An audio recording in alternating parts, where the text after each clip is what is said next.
Greetings and welcome back to Inspired Messages.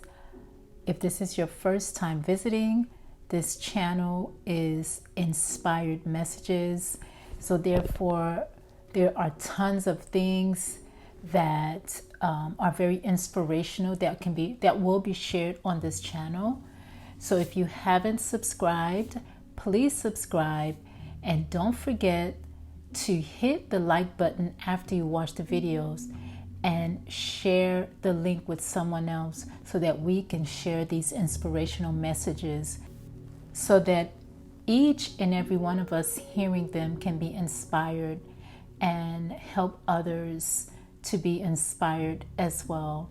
So today in this segment, we're going to be talking about how to stop jumping to negativity and 11 ways to be more positive. So let's dive in. We all know that negativity it is like how would I say, it takes center stage. Negativity always take center stage.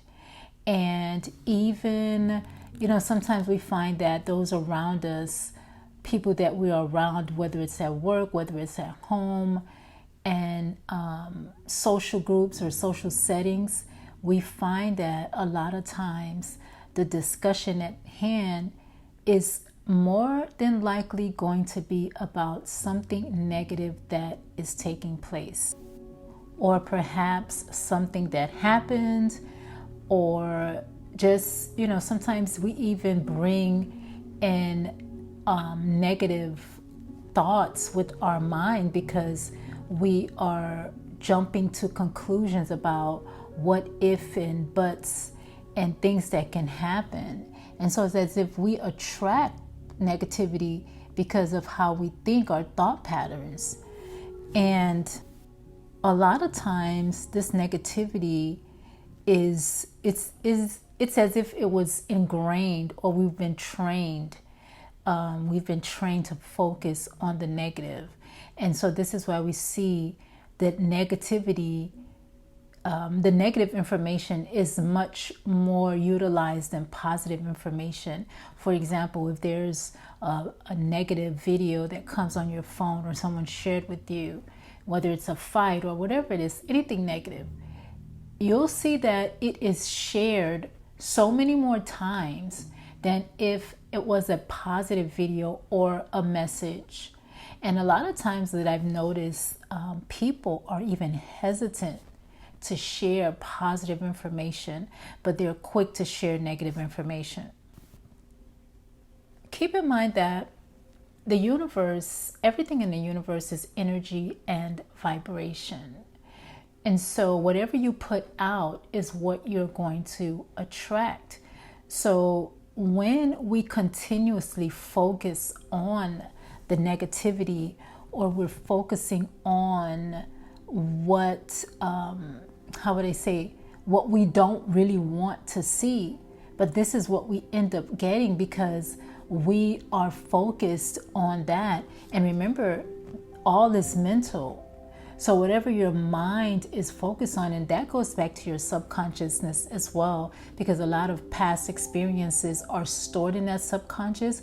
So it is much easier to recall that negative experience than to focus on the positive.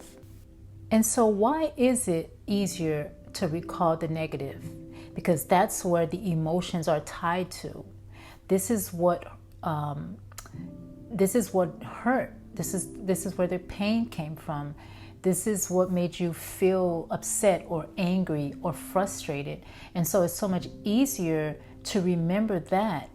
And so what is coming to mind as well, let's say, for example, you have a child, and children are learning, they're growing. And so a lot of times we are there to guide them. And this is what I like to use that, because we're guiding children. We're not telling them what to do, because they're here to live their own path. And of course, a lot of people may not agree.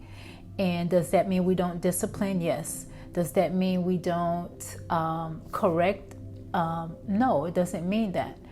But a lot of times we have to keep in mind that we are guardians of these children and they have their own path.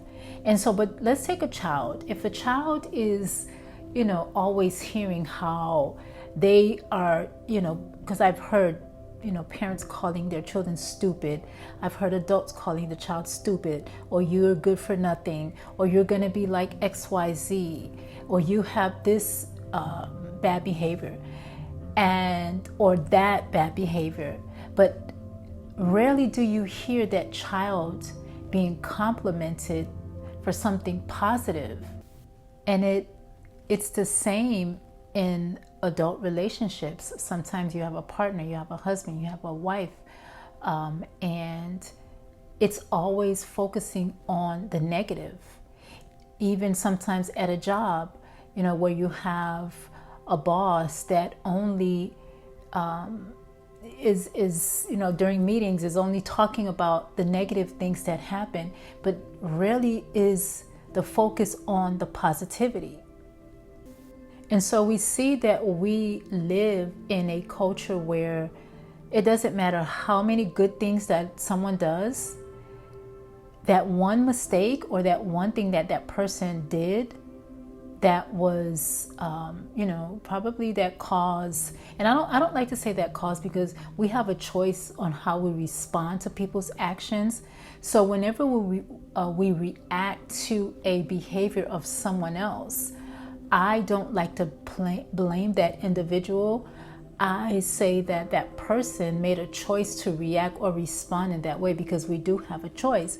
But we see that we live in a culture where I'm going to focus on the negative so much more than I'm going to focus on the positive.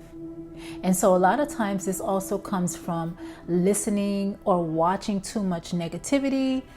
For example, the news, from making assumptions, jumping to conclusions without looking at the bigger picture and seeing the whole, or even analyzing, taking the time to analyze, because we're so reactive.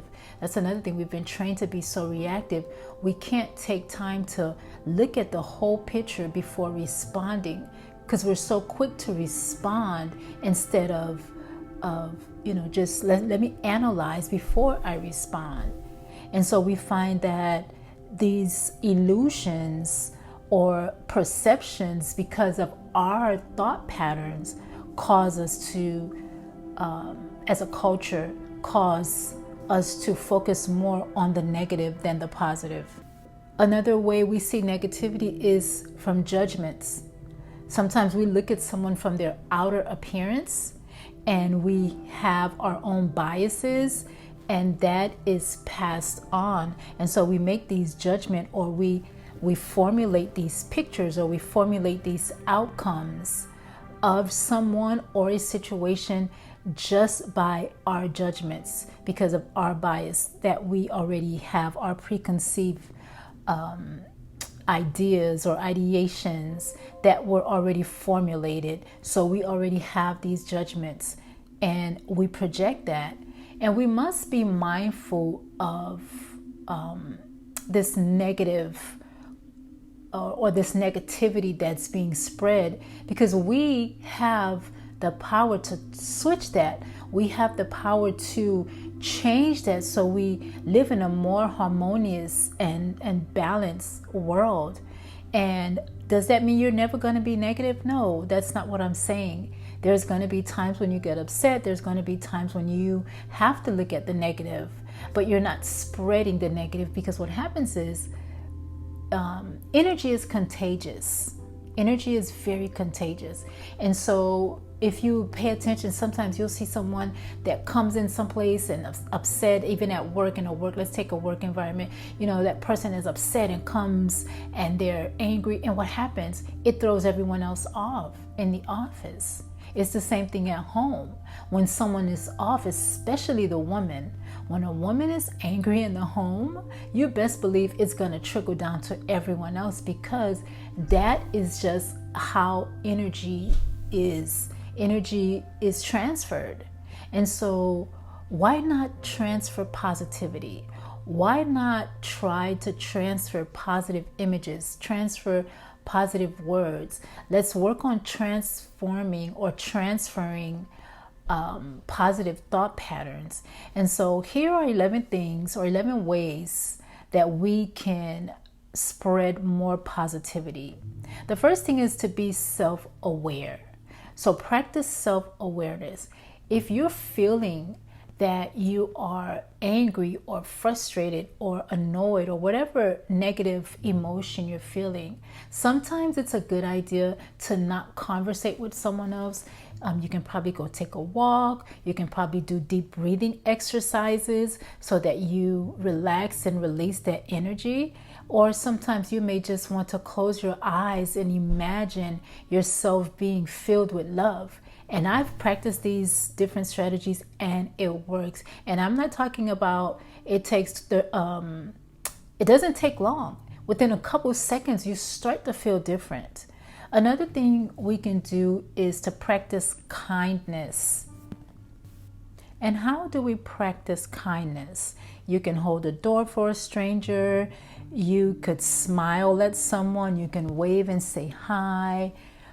We can let people around us know that we love them and how much we appreciate them.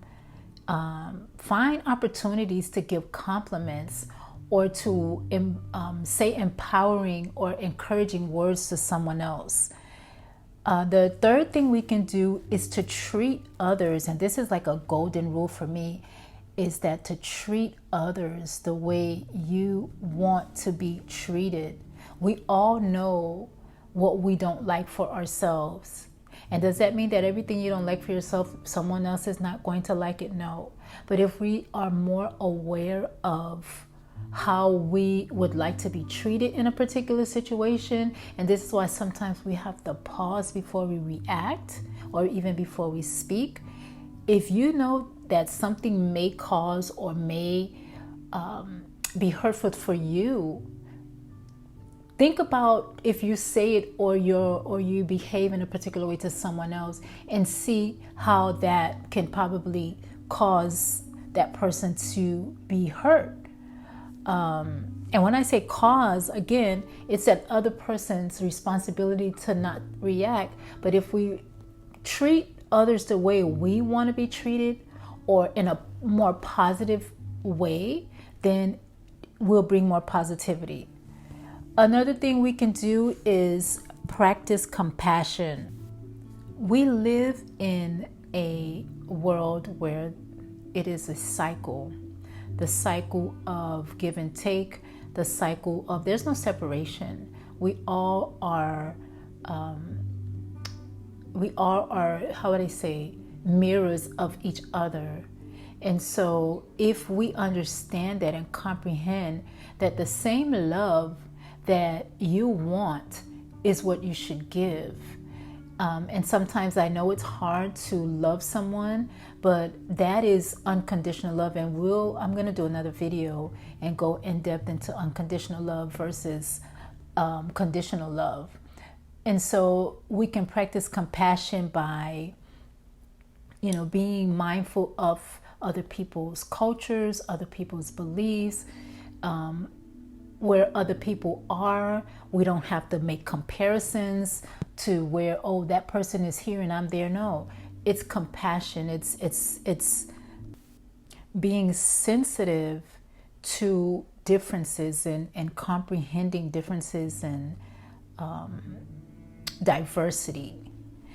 So another thing we can do, send positive messages to people randomly or write notes. Sometimes I would go into the stores and write little notes on a piece of paper and just stick it to the back of items, just random items. I'll write a love message or any type of message. You write on the back of a note and you stick it to the back of any type of item. And when that person purchases that, they're going to see that someone is spreading compassion in the world. The sixth thing we could do is just to be thankful. Be thankful for life. Be thankful for your senses. Be thankful for your mind, for your body, for your soul. And again, once you start these things within yourself, you're going to transfer that same energy to those around you. The seventh thing we can do is let go of limiting beliefs, because limiting beliefs will hinder us from our success. And success is whatever success means to you, but it can stand in your way when you hold on to limiting beliefs, especially beliefs that of things that you were taught as a child, or things that people have said to you that make you feel that you are not worthy, that make you feel that you're incapable of doing things. And let those negative how would I say, thoughts or words be empowering for you. And this is, again, the power of utilizing negativity and turning it into positivity. The eighth thing that you can do, or we all can do, is to recite affirmations. And this goes back to the first thing when I said self-awareness. If you're in an environment that is, toxic or negative, and you feel a little overwhelmed, or even at work, if you feel a little overwhelmed, or in any situation, just close your eyes and recite affirmations, positive affirmations. I am strong. I can do this. I can get through this. I know I can. I am capable. I am worthy. I am loved. And love is such, just reciting I am love will just shift your energy. Just try it. And if you do, leave your comments below. I would love to hear from you. Reciting I am love, that is so powerful. The ninth thing you can do is stretch, exercise. Stretching does so much for the body. Just get up, out of your seat, touching your toes, lifting up your hands. Put your hands together in front of you as like you're about to in the prayer position, and take it up really slowly. And when you get, when your arms are extended, extend your arms around you as if you're creating a circle. And what that does is relaxes your body, and it also helps you to become more calm. The 10th thing is to get outdoors. Just take a walk and breathe while you're out there, and just enjoy nature. Just look, use your eyes and just look. Don't speak, just look around and smile, and just absorb the positive energy from being outdoors. And number 11 is to meditate. And meditation can be just closing your eyes and just being quiet and paying attention to your breathing, so that your breath slows down and you're able to relax your body. And once you begin to practice that, you can do anything in a meditative state. These are the 11 ways we can be more positive. And again, when we begin to apply these to our lives, that same energy is going to transfer over to others in our environment, and we will learn how to be more positive and to stop jumping to negativity. Remember, you are the most important person, and it is your priority, or you should make it your priority, to make choices to protect your mental, emotional, and spiritual state. And that is by focusing on the positives. Thank you for listening. And again, please hit the like button, share the link, and until next time, love, power, and positivity.